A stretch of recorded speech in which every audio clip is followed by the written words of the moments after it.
आप सभी बच्चों को मेरे प्यार भरा नमस्कार।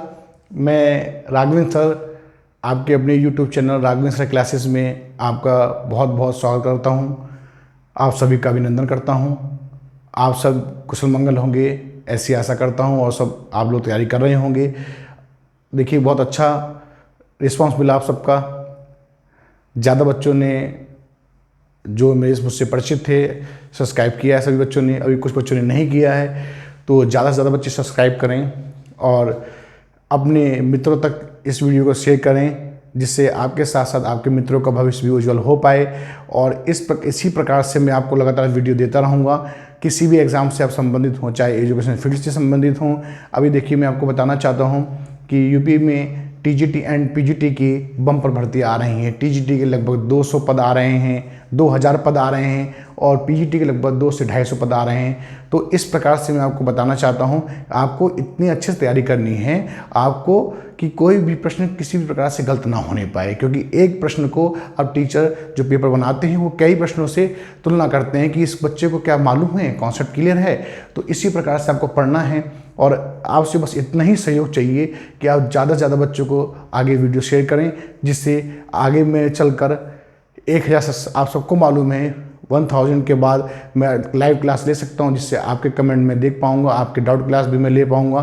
तो इस प्रकार से आपको मेरा सहयोग करना है, क्योंकि मैंने यहाँ पे क्लास शुरू की है। जितने बच्चे दिल्ली एडवांस एकेडमी के हैं सभी यहाँ पर आके सब्सक्राइब करें, यहाँ पे मूव कर जाएं। और मेरा परिचय तो आप सब जानते ही हैं। जो नए बच्चे हैं, मेरा नाम कुमार राघवेंद्र है।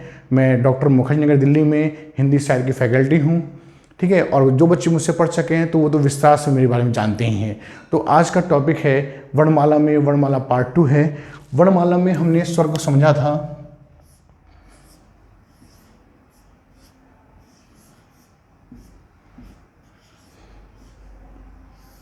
वर्णमाला, वर्णमाला में देखिए आप बच्चों मेरी बात समझिएगा ध्यान से।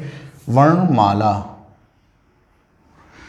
अब इसमें स्वर के बारे में मैंने आपसे चर्चा की थी। अब आपसे बहुत महत्वपूर्ण प्रश्न पूछा जाता है, वो आपको समझना होगा कि किस प्रकार से है। देखिएगा अब हम आपसे कहना चाहते हैं, सबसे पहला प्रश्न आपका ये बनता है, ओष्ठ के आधार पर, किसके आधार पर बच्चों?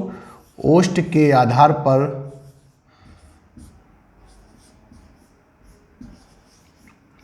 ओष्ठ के आधार पर स्वर कितनी प्रकार के होते हैं? कितनी प्रकार के होते हैं? प्रकार के होते हैं। तो देखिए ऑप्शन मैं देना चाहता हूं। Option A 4, option B 2, option C 5, option D 1।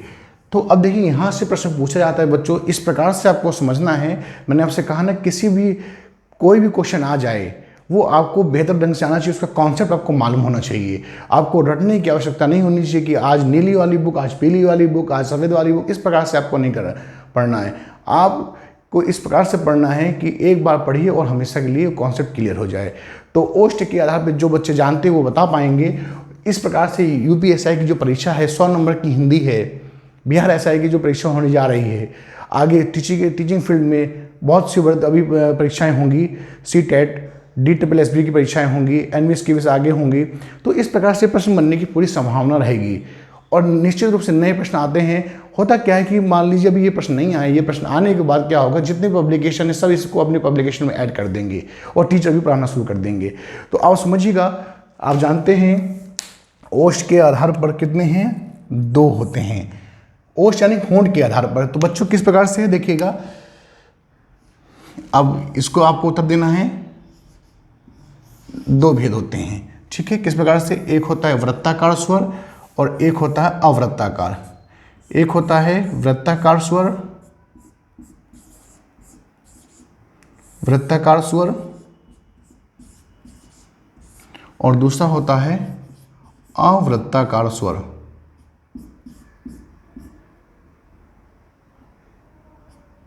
अवृत्ताकार स्वर, ये आपको ध्यान रखना है। अब वृत्ताकार स्वर किसे कहते हैं? जिन ध्वनि के उच्चारण में होड़ गोल हो जाता है। कभी कभी क्या होता है बच्चों कि हमको नहीं मालूम चल पाता है, उच्चारण के आधार पर भी हम मालूम नहीं कर पाते हैं कि किस प्रकार से। अब कुछ बच्चे समझेंगे वर्णों की उच्चारण स्थान के कि सर ये तो वर्णों के उच्चारण स्थान है, बेटा वो व्यंजन भी उसमें आते हैं, इसमें से स्वर की बात की जाएगी। तो इस प्रकार से प्रश्न पूछा जा सकता है। पहला प्रश्न बनेगा ओष्ठ के आधार पर स्वर के कितने प्रकार हैं? 2 प्रकार हैं। एक तो आपका है वृत्ताकार स्वर और दूसरा आपका है अवृत्ताकार स्वर। इस प्रकार से अब वृत्ताकार स्वर कौन कौन से होते हैं, जैसे ध्यान दीजिएगा, छोटा ऊ, बड़ा ऊ, ओ और औ। उसके बाद इसे क्या बोलते हैं बच्चों? आगत। अभी आगत कैसे है देखिए, जैसे आप लिखते हैं, आपने क्या लिखा, ये देखिए लिखा माल, ठीक है। जैसे ही आप इस पर बिंदी लगा देते हैं, बिंदु लगा देते हैं, तो क्या हो जाता है? मॉल। आप लिखते हैं काफ़ी, देखिए काफ़ी का संबंध क्या होता है? ज़्यादा। लेकिन जैसे ही आप इस पर आगत लगा देते हैं तो क्या हो जाता है? कॉफ़ी। जैसे आप लिखते हैं कापी, है ना, आपने यहाँ पर लगा दिया तो क्या बन गया? कॉपी। तो इस प्रकार से जैसे आप लिखते हैं डॉक्टर, ये क्या लिखा हुआ है? डॉक्टर। लेकिन जैसे ही आप आगत लगा देते हैं तो बच्चों क्या हो जाता है? डॉक्टर। तो इस प्रकार से अब जितने ही आपके स्वर बच गए हैं वो सब क्या हैं? अवृत्ताकार हैं। कौन कौन से देखिएगा, आपको इनको याद रखना है। ऊ, बड़ा ऊ, ओ, औ और आ, आगत। अब कौन सा बच गया हमारा? छोटा आ, बड़ा आ, छोटी ई, बड़ी ई, ए एवं ऐ। इस प्रकार से ये आपको ध्यान रखना है, वृत्ताकार स्वर एवं अवृत्ताकार स्वर। इस प्रकार से आपको जवाब देना है। ओष्ठ के आधार पर स्वर 2 प्रकार के होते हैं, वृत्ताकार और अवृत्ताकार। वृत्ताकार स्वर में छोटा ऊ, बड़ा ऊ, ओ, औ और आगत ये आते हैं, और जितने बच गए हमारे हैं वो सब क्या होते हैं? अवृत्ताकार स्वर में आते हैं। तो यहाँ से आपसे क्वेश्चन दिखा, तो इसको आप इसका स्क्रीनशॉट ले लीजिए जल्दी से, फिर आगे हम बात करते हैं। इस प्रकार से आपको पढ़ना है, नोट्स बनाते चलिएगा बच्चों। आपको कहीं भी जाने की आवश्यकता नहीं है। किसी भी आप देखिए वो आपके ऊपर, आपका स्वविवेक है कि आप कौन सा लाइव क्लास देखते हैं या कहाँ पढ़ते हैं, किस बुक से पढ़ते हैं, उसके संबंध में कुछ नहीं कहूँगा। यदि आपको मेरी क्लास समझ में आ रही है, अच्छी लग रही है, आपको लग रहा है कि कंटेंट सर दे रहे हैं, समझ में आ रहा है, तो आप पढ़िए। फ्री क्लास है, बस आपको बस इतना ही सहयोग करना है कि ज़्यादा से ज़्यादा बच्चे को शेयर करें, जिससे जो है आपके जो है मैं और अच्छे तरीके से आपको सुविधा मैं दे पाऊँ, आगे लाइव क्लास शुरू कर पाऊँ। 1000 सब्सक्राइबर के बाद मैं लाइव क्लास शुरू कर दूँ, जिससे आपको कमेंट भी देख पाएंगे, आप दे पाएंगे, मैं देख पाऊँगा, और भी चीज़ें, बहुत सी चीज़ें आगे जुड़ जाएंगी। बहुत बहुत धन्यवाद। आगे देखिए। तो इस प्रकार से आपने ध्यान दिया ओष्ठ के आधार पर। अब हम बात करते हैं बच्चों जीवा एवं जीभ के आधार पे। यहाँ से प्रश्न निश्चित रूप से पूछा जाएगा, तो आपको ध्यान रखना है और नोट्स बनाते चलेंगे आप लोग। जीवा एवं जीभ के आधार पर ध्यान देंगे आप सब। जीवा एवं जीभ के आधार पर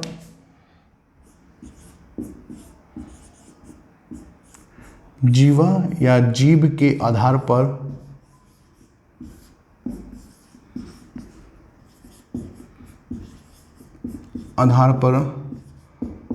स्वर कितने प्रकार के होते हैं?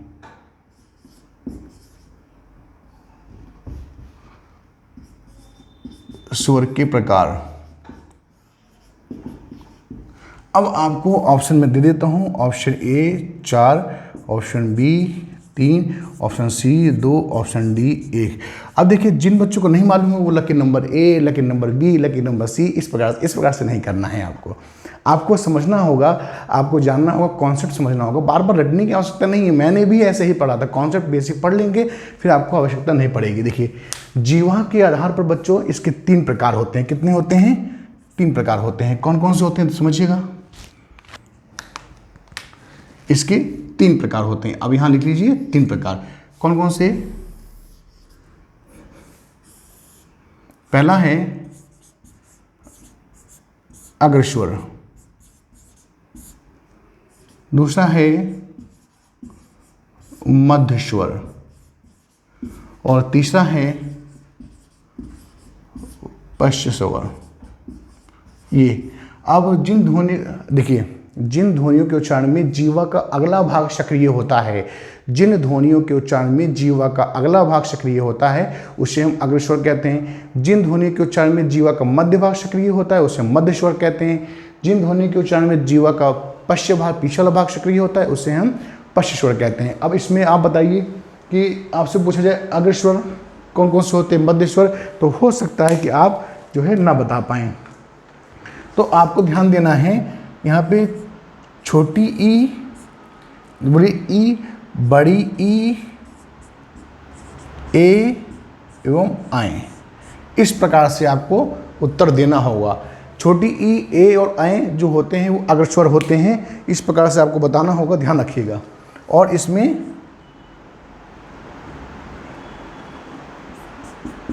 री, आगे ध्यान दीजिएगा, मध्य स्वर में मात्र एक ही आएगा आपका छोटा आ, जिसे आप हर्ष स्वर के नाम से जानते हैं। इसे बेटा क्या कहते हैं, इसे आप हर्ष स्वर के नाम से जानते हैं, ठीक है। और पश्च स्वर में जितने भी आपके बच गए हैं, जैसे छोटा आ, नहीं बड़ा आ, छोटा आ हो चुका है, उसके बाद छोटा ऊ, बड़ा ऊ, ओ, इस प्रकार से। तो ध्यान दीजिएगा 5, 6, 7, 8, 9, 10 और 11। तो इस प्रकार से जीवा या जीव के आधार पे स्वर के 3 प्रकार होते हैं, जिसे अग्र स्वर कहते हैं, मध्य स्वर कहते हैं एवं पश्च स्वर कहते हैं। तो इस प्रकार से बेटा उत्तर देना होगा आपको। और आगे वर्णमाला टॉपिक के बाद मैं आपको इसी चैनल पे आपके एक पूरा जो वीडियो रहेगा वो क्वेश्चन पे रहेगा, वो पूरा मैं क्वेश्चन में वहाँ पे करवाऊँगा, समझिएगा आगे। तो इसका जल्दी से स्क्रीनशॉट ले लीजिए आप लोग। जीवा या जीव के आधार पे स्वर के 3 प्रकार होते हैं। अब इसका जो स्वर संबंधी जो लास्ट कॉन्सेप्ट है वो ये है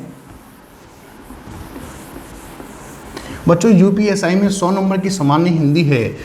तो इस प्रकार से आप पढ़िएगा कि आप 100 में से अब 95 प्लस हो जाएं। 40 क्वेश्चन में से जब आप 38 प्लस होंगे, 35 प्लस होंगे, तब जाके कहीं आपका सिलेक्शन होगा। तो ऐसा पढ़ाऊंगा कि आपको कहीं भी एक भी प्रश्न छूटने नहीं पाएगा। अब ध्यान दीजिएगा, स्वर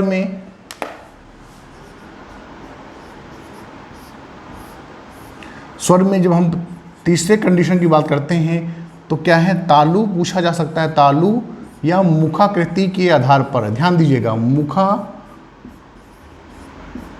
के आधार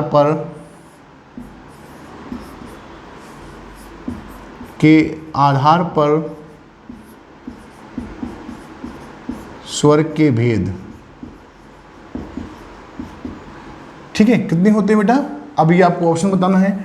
option A 4, option B 3, option C 2, option D 1।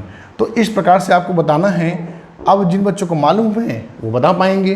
तो आइए देखते हैं कौन कौन से होते हैं। तालु या मुखाकृति के आधार पे इसके कितने प्रकार होते हैं, 4 प्रकार होते हैं। कौन कौन से देखते हैं बेटा। पहला होता है आपका संवृत स्वर। कौन सा स्वर बेटा, संवृत स्वर, ठीक है, संवृत स्वर। और दूसरा होता है आपका अर्ध संवृत स्वर। और तीसरा आपका होता है विवृत स्वर। और लास्ट होता है अविवृत स्वर। तो इस प्रकार से आपको ध्यान देना होगा, आपको निश्चित रूप से समझना होगा कि 4 प्रकार होते हैं। कितने प्रकार होते हैं बच्चों, 4 प्रकार होते हैं। तो अब इस 4 प्रकार में कौन कौन से आते हैं संवृत स्वर, ठीक है। अब आपको ध्यान देना होगा, मुंह पूरा खुल, संवृत स्वर में मुंह क्या होता है, मुंह पूरा खुल जाता है, ठीक है। तो अब कौन कौन से आएंगे, तो ये आपको ध्यान देना होगा। जैसे कि छोटी ई, बड़ी ई, ऊ, बड़ा ऊ। अब अर्ध संवृत स्वर में बेटा ये ध्यान रखिएगा, इसमें मात्र आपका जो है, इसमें छोटा ए एवं औ, इस प्रकार से। अब विवृत स्वर में, अब मैंने आपको बताया था कि जीवा एवं जीव के अंदर मध्य स्वर छोटा आ होता है। इसी प्रकार से विवृत स्वर में आप ध्यान दीजिएगा, बड़ा आ आता है, स्वयं एक ही होता है, बड़ा आ। विवृत स्वर बड़ा आ होता है, ध्यान दीजिएगा बच्चों। अब इसके बाद जो भी आपका बचता है अविव्रत स्वर में, छोटी ई, बड़ी ई, छोटा ऊ, बड़ा ऊ हो चुका है, ए और औ हो चुका है, बड़ा आ, क्या बचता है अविव्रत स्वर में? छोटा आ, ए, आए, ये तो हो चुका है, 3, 4, 5, 6, 7, 8, 9, 10। एक बच गया है बेटा, कौन सा बच गया है? ध्यान दीजिएगा, छोटी बड़ी, छोटा ओ, बड़ा ओ, ए ओ और छोटा आ, इस प्रकार से। अब आपको ये उत्तर देना होगा कि तालु या मुखराकृति के आधार पर स्वर के 4 भेद होते हैं, संवृत स्वर, अर्धसंवृत स्वर, विवृत स्वर और अविवृत स्वर।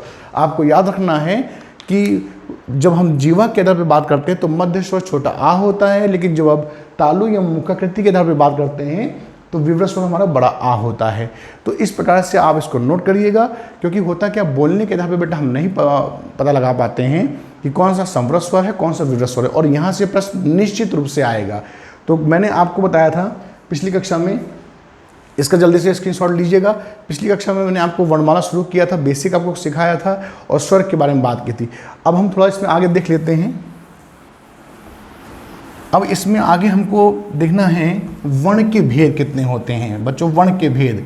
तो अब यहाँ से भी प्रश्न पूछे जाते हैं, वर्ण के भेद कितने होते हैं, ध्यान दीजिएगा। वर्ण के भेद, वर्ण के भेद। अब यहाँ पे कंफ्यूजन बच्चों का होता है कि 2 है या 3 है। तो वर्ण के जब भेद पूछेगा तो 2 उत्तर देना है, लेकिन जब आपसे कुल पूछता है कुल कितने भेद हैं, तब आपको उत्तर देना है कुल इसके हैं 3 भेद। कौन कौन से हैं आइए देखते हैं। पहला तो है बच्चों स्वर, दूसरा है व्यंजन। बच्चों मैं आपसे एक आग्रह करता हूं और मेरा आपसे निवेदन अनुरोध भी है कि आप वीडियो को पूरा देखिएगा, स्किप मत करिएगा। हो सकता है कि आप स्किप कर दें, आगे कॉन्सेप्ट हो और वहाँ से प्रश्न आ जाए और बाद में आप कहें कि अगर सर का वीडियो देख लिया होता तो एक प्रश्न से सिलेक्शन मेरा हो जाता, क्योंकि एक प्रश्न तो बहुत दूर की बात है बेटा, 2.5 नंबर का है, यूपीएससी में पॉइंट से सिलेक्शन रुक जाता है, ध्यान दीजिएगा। आगे है अयोग वाह। क्या है बच्चों? अयोग वाह, इस प्रकार से। अब स्वर की संख्या तो बेटा होती है कितनी? 11, लेकिन कुल स्वर की संख्या कितनी होती है? 13। अब व्यंजन की संख्या तो होती है 33, लेकिन कुल व्यंजन की संख्या कितनी होती है? 35। अब अयोगवा की संख्या 2 ही होती हैं।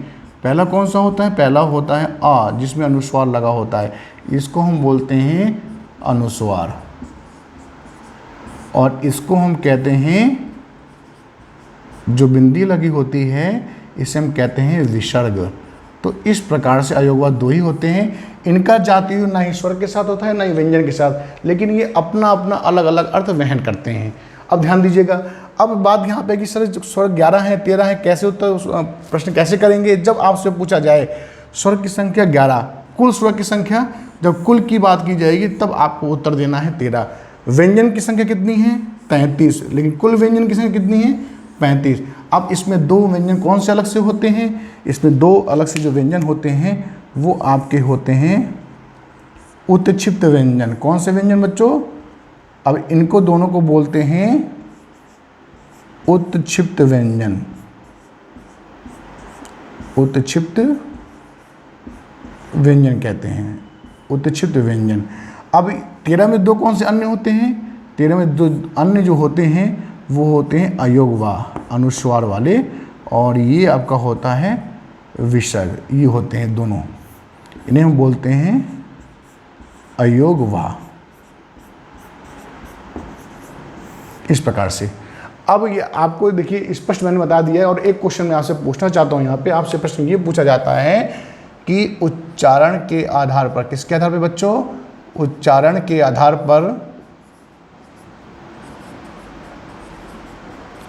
पर स्वर की कितनी संख्या होती हैं?